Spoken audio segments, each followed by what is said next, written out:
up to a certain Open level your of eyes. Masons that you're qualified to go into the Shriners, which I guess is really the height of the whole thing.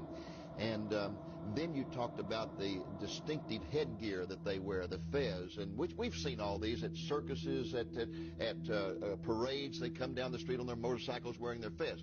Tell us, first of all, what is the Shriners, and what is the significance of that fez? Well, you'll see the men in the shrine parades and shrine circus wearing their red fez. In order to be a Shriner, you have to reach the highest degrees of Freemasonry, either the 32nd degree of the Scottish Rite or 13th degree of the York Rite. And then you're allowed to go into the shrine. And sadly, many Christians have gone into this, which is hard to understand.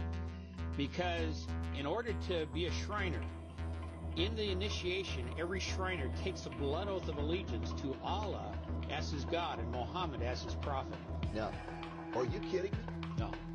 And in light of 9/11, you got to wonder, how can any Christian take a blood oath of allegiance when God absolutely forbids that in the Ten Commandments? And yet they're not even allowed to pray in the name of Jesus at the lodge, are they? No. But you swear allegiance that Allah is your God, Muhammad is your prophet. You are then given this red fez with the Islamic sword encrusted in jewels on the front of it. And you'll see men wearing this. People say, well, why do they wear the red fez?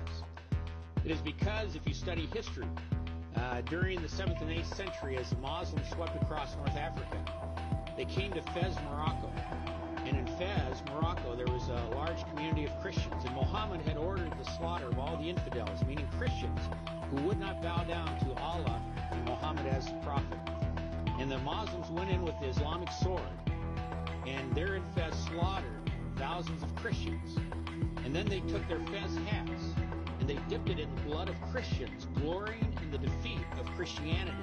And that's why the fezes are red, representing the blood of Christians defeated by the Islamic sword, which they have encrusted in jewels on the front.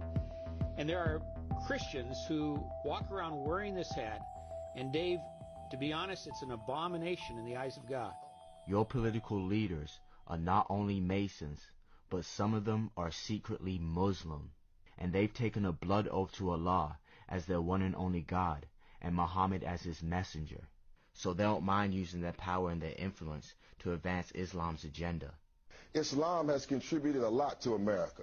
In the middle of the Supreme Court in the rotunda is a statue or bust of the Prophet Muhammad, showing the respect that American law and jurisprudence has for the revealer of the Quran. Many of American presidents are Masons and Shriners who got to the 33rd degree and studied the Quran in secret and have the star and the crescent on their fez. So Islam is at the basis of Western and American civilization.